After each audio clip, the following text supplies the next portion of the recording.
নমস্কার, দেশকোণ পঞ্চুর আরেকটি নতুন ভিডিওতে সকলকে স্বাগত। আপনার delivery date July, August, September এই 3টা মাসের মধ্যে কোনো একটা মাসে হলে আজকে ভিডিওটা আপনার জন্য। এই সময় কমন কিছু ভুল যেটা কিন্তু কম বেশি অনেকেই করে থাকে, যার কারণে বাচ্চার ক্ষেত্রে বিভিন্ন ধরনের সমস্যা হওয়া, ডেলিভারিতে সমস্যা হওয়া, এমনকি ডেলিভারির পরে নানান ধরনের সমস্যা হয়ে থাকে। চলুন আজকে ভিডিওতে এই বিষয়ে পুরো ডিটেলসলিভাবে আলোচনা করব। ভিডিওটা শেষ পর্যন্ত দেখুন, আশা করি আপনার জন্য অনেকটা হেল্পফুল হবে। তার জন্য অবশ্যই ভিডিওটা ভালো লাগলে, ইনফরমেটিভ মনে হলে বেশি বেশি শেয়ার করুন, পারলে একটা লাইক করুন, আর যারা চ্যানেলে নতুন রয়েছেন চ্যানেলটাকে সাবস্ক্রাইব করে দেবেন। চলুন ভিডিও বেশি যাওয়া যায়।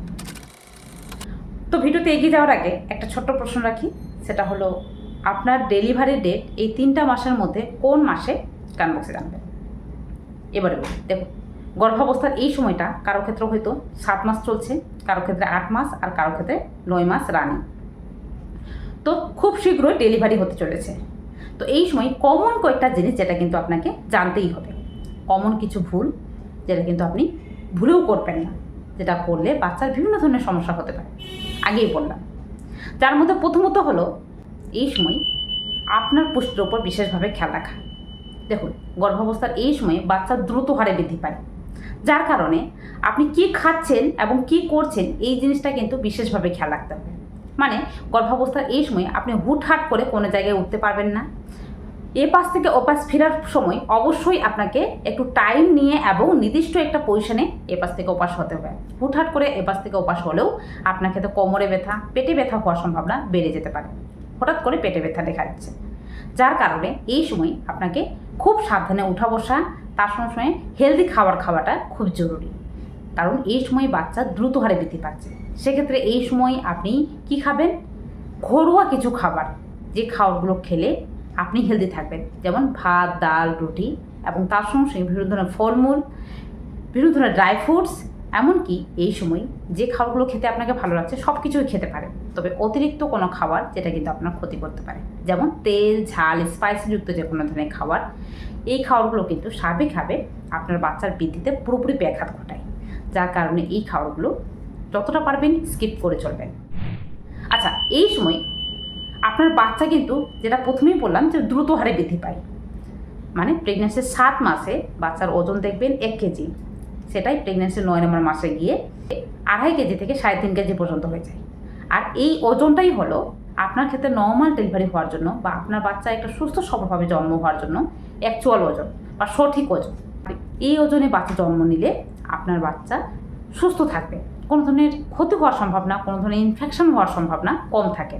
যার কারণে এই সময় আপনার বাচ্চাটা সঠিকভাবে বৃদ্ধি পাচ্ছে কিনা এটা অবশ্যই খেয়াল রাখবেন। তো এই সময় যাদের ক্ষেত্রে প্রেগনেন্সি 9 নম্বর মাস পড়ে গেছে অথবা প্রেগনেন্সি 7 মাস চলছে, তারা অবশ্যই একটি আলট্রাসোনোগ্রাফি করবেন যে বাচ্চাটা ঠিকঠাকভাবে বৃদ্ধি পাচ্ছে কিনা।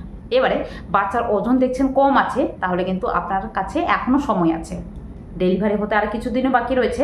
তো এই সময় কিন্তু আপনি হেলদি খাবার খান, আপনার বাচ্চার ওজন দ্রুত হারে বাড়বে। এই জিনিসটা খেয়াল রাখবেন, যেটা কিন্তু অনেকে জানেন না যে আলট্রাসোনোগ্রাফি করতে হবে কি করতে হবে না। কারণ এই সময় অনেকে বলে যে যদি সমস্যা না হয় তাহলে করার কোনো প্রয়োজন নেই। প্রেগনেন্সির 9 নম্বর মাসে অন্তত পক্ষে যখনই 9 নম্বর মাস আপনার ক্ষেত্রে পড়ছে, একটি আলট্রাসোনোগ্রাফি অবশ্যই করুন, যাতে আপনার প্রেগনেন্সি হেলদি আছে কিনা, বাচ্চার ক্ষেত্রে কোনো ধরনের সমস্যা আছে কিনা এটা বিশেষভাবে জানা যায়। আচ্ছা, গর্ভাবস্থার এই সময়টা মানে জুলাই, আগস্ট, সেপ্টেম্বর এই 3টা মাস কিন্তু যেটা হয় যে প্রচুর গরম, তার সঙ্গে সঙ্গে বর্ষাকালের সময়। এই সময় দেখবেন যে খুব গরম লাগছে, আবার যেদিন বৃষ্টি হচ্ছে সেদিন খুব ঠান্ডা লাগছে, মানে একটা মাঝারি ধরনের ঠান্ডা ফিল হয়। আর এরপরেই কিন্তু ঠান্ডা পড়তে শুরু করে, যার কারণে এই সময় কিন্তু ঠান্ডা গরমের একটা মিক্স হতে শুরু হয়ে যায়। তো এই সময় খুব সহজে অনেকের ক্ষেত্রে ফ্লু হয়ে যায়, অনেকের ক্ষেত্রে জ্বর, সর্দি, কাশি হওয়ার সম্ভাবনা সবচেয়ে বেশি থাকে। তো এই সময় আপনাকে কী করতে হবে? প্রোটেক্ট রাখতে হবে, নিজের শরীরকে পরিষ্কার পরিচ্ছন্ন রাখতে হবে। তার সঙ্গে সঙ্গে এই সময় বেশি বৃষ্টির জলে ভেজা এই জিনিসটা কিন্তু এড়িয়ে যেতে হবে। বেশি গরমে বাইরে বেরোনো এড়িয়ে যেতে হবে, বিশেষ করে দুপুরবেলার দিকে ভুলেও বাইরে বেরোবেন না। এই প্রচণ্ড গরমে আপনি যদি বাইরে বেরোন তাহলে কিন্তু খুব সহজে মাথা ঘুরে যাওয়া, ক্লান্তি লাগা, গা হাত পা প্রচুর ঘেমে যাওয়া, শরীরের মধ্যে ঘামাচি হয়ে যাওয়া, এই ধরনের সম্ভাবনা সবচেয়ে বেশি থাকে। এই সময় যত পারবেন ঢিলা ঢালা পোশাক পরুন এবং সকালে এবং বিকেলের দিকে পারলে একটু হাঁটাচলা করুন। সকালে বিকেলের দিকে আপনি বাইরে বেরোতে পারেন, কোনো কাজ থাকলে সেখানে যান, কিন্তু দুপুরবেলার দিকে যাওয়াটা অ্যাভয়েড করুন। এই সময় আপনার শরীরে জলের মাত্রাটা ঠিকঠাক আছে কিনা এটাও কিন্তু বিশেষভাবে খেয়াল রাখতে হবে, কারণ গর্ভাবস্থার এই সময়ে অনেকে রয়েছেন যারা কিন্তু ঠিকঠাকভাবে জল খান না। বিশেষত এই সময়টা গরমকালের সময়। এই গরমে আপনি যদি কোনো কারণবশত কম পরিমাণে জল খান, যার কারণে কিন্তু আপনার শরীর ডিহাইড্রেট হয়ে যাওয়া, এমনকি বাচ্চার চারপাশে জলের মাত্রা কমে যাওয়ার সম্ভাবনা সবচেয়ে বেশি থাকে। গর্ভাবস্থার এই সময়ে প্রায় অনেকের ক্ষেত্রে যেটা হয় যে বাচ্চার চারপাশে জলের মাত্রা কমে গেছে, আর যার কারণে দ্রুত সিজার করে বাচ্চাকে বাঁচানো হয়। আবার অনেকের ক্ষেত্রে বাচ্চার ক্ষতি হওয়ার সম্ভাবনা সবচেয়ে বেশি থাকে। তো এই ভুলটা যাতে আপনার ক্ষেত্রে না হয়ে থাকে তার জন্য এখন থেকে সতর্ক হয়ে যান। সারাদিনে অন্তত পক্ষে 2.5 থেকে 3 লিটার জল খাচ্ছেন কিনা এটা বিশেষভাবে খেয়াল রাখুন।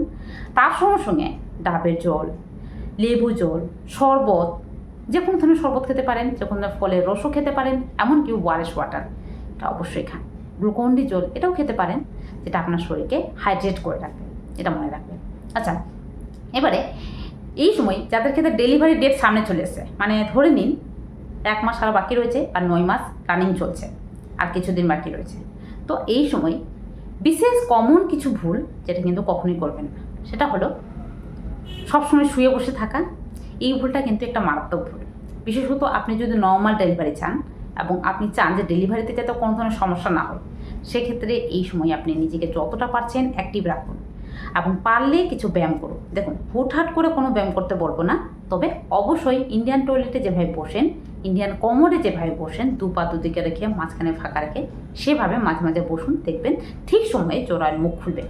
এই বিষয়ে বিশেষ কিছু টিপস আমার চ্যানেলে শেয়ার করা রয়েছে যাদের ক্ষেত্রে ডেলিভারি ডেট সামনে। এই সময় বিশেষ কয়েকটা টিপস আপনি করতে পারেন। ভিডিওর লিঙ্ক কিন্তু আমি আই বাটনে দিয়ে দিব, তার সঙ্গে সঙ্গে ডেসক্রিপশন বক্সেও থাকবে, দেখে নিতে পারেন। এই ভিডিওটাতে আপনি জানতে পারবেন ডেলিভারির জন্য কী করে সহজেই ব্যথা উঠানো যায়, কী কী করা যায় যাতে খুব সহজে সঠিক সময়ে ডেলিভারি ব্যথা উঠে, তো এই বিষয়ে জানতে পারেন। তাছাড়াও এই সময় বিশেষত যাদের ক্ষেত্রে ডেলিভারি ডেট সামনে রয়েছে তারা ভুলেও ঠান্ডা জল খাবেন না, মানে এই ফ্রিজ থেকে বের করার কোনো ধরনের ঠান্ডা জল বা এসিতে বেশিক্ষণ ধরে থাকা, এই জিনিসগুলো কিন্তু এড়িয়ে যান। কারণ গর্ভাবস্থার এই সময় যেটা হয় যে পুরো শরীর কিন্তু আস্তে আস্তে ডেলিভারির জন্য প্রস্তুত হতে থাকে। তো সবসময় এসিতে থাকা বা হাঁটাচলা না করা বা ঠান্ডা জল খাওয়া, ঠান্ডা কোনো খাবার খাওয়া, এই জিনিসগুলো কিন্তু সাপে আপনার শরীরকে নর্মাল ডেলিভারির জন্য প্রস্তুত করতে পারে না। কারণ আপনার শরীর, মানে আপনার শরীরে যে মাসলগুলো রয়েছে, বিশেষত পেলভিক এরিয়ার যে মাসলগুলো রয়েছে, এই মাসলগুলো কিন্তু ডেলিভারির জন্য আস্তে আস্তে প্রস্তুত হতে থাকে, মাসলগুলো রিল্যাক্স হতে থাকে। তো এই প্রসেসটা কিন্তু হতে পারে না, রিল্যাক্স হতে পারে না, যার কারণে ডেলিভারি ব্যথাও উঠে না, তো নর্মাল ডেলিভারি হয় না। তো এই জিনিসটা কিন্তু মনে রাখবেন, কোনো ধরনের ঠান্ডা খাবার খাওয়া চলবে না। প্রেগনেন্সির এই সময়টাতে দেখবেন যে প্রচুর পরিমাণে মশা হচ্ছে, তো এই মশার উপদ্রব থেকে কিন্তু আপনাকে বাঁচতে হবে। তার জন্য ঘুমাবার সময় অবশ্যই মশারি খাটিয়ে ঘুমোবেন।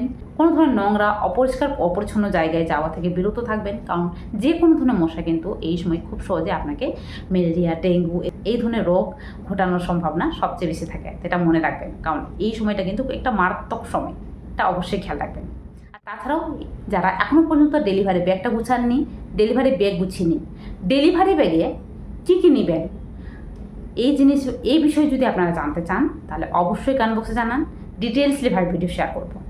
তাছাড়াও ডেলিভারির পরে কী কী করবেন আর কী কী করবেন না, এই বিষয়ে কিছু টিপস বলে দিই। দেখুন, এই সময় কমন কিছু ভুল যেটা কিন্তু অনেকে করে থাকেন, যেটা হলো অনেকে বলেন যে বাচ্চাকে ভালোভাবে ঢেকে রাখো, ঠান্ডা লেগে যাবে এসি বা ফ্যান চললে। এই ভুলটা কিন্তু একটা মারাত্মক ভুল।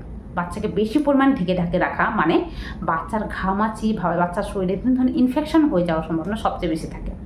বাচ্চারও কিন্তু বাতাসের প্রয়োজন হয়, সবসময় ঢেকে রাখলে বাচ্চার গা গরম হয়ে যায়, ঘামাচি হয়ে যায়, তার সঙ্গে হিট স্ট্রোক হয়ে যাওয়ার সম্ভাবনা সবচেয়ে বেশি থাকে। কারণ বাচ্চাও একটা মানুষ, সে ছোট কিন্তু সেও একটা মানুষ।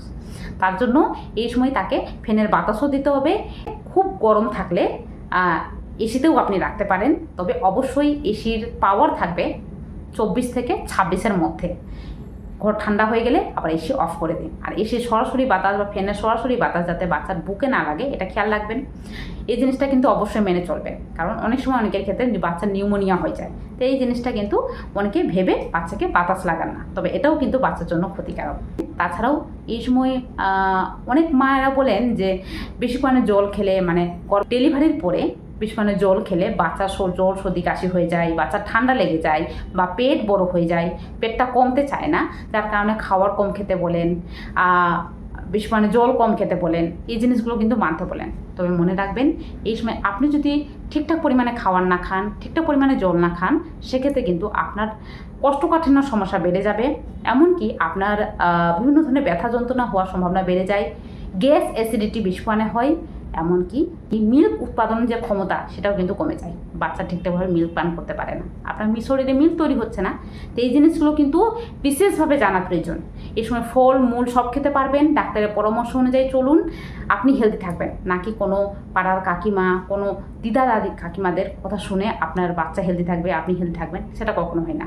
কিছু কিছু জিনিস যেটা কিন্তু এই সময় না মানলেও চলে। এই সময় বিশেষভাবে যেটা খেয়াল রাখতে হবে সেটা হলো আপনার বাচ্চা এবং আপনাকে হেলদি থাকা প্রয়োজন, কারণ আপনি হেলদি থাকলে তবেই বাচ্চা হেলদি থাকবে।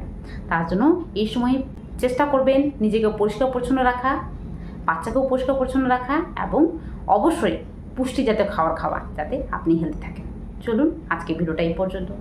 ভিডিওটাতে অনেক কিছু টিপস দিয়েছি, আশা করি কিছুটা হলেও আপনাদের হেল্প হয়েছে। তো অবশ্যই ভিডিওটা বেশি বেশি করে শেয়ার করুন, আর পারলে অবশ্যই চ্যানেলটাকে সাবস্ক্রাইব করে পাশে থাকুন। চলুন আজকের জন্য টাটা। সবাই ভালো থাকবেন, সুস্থ থাকবেন, সাবধানে থাকবেন।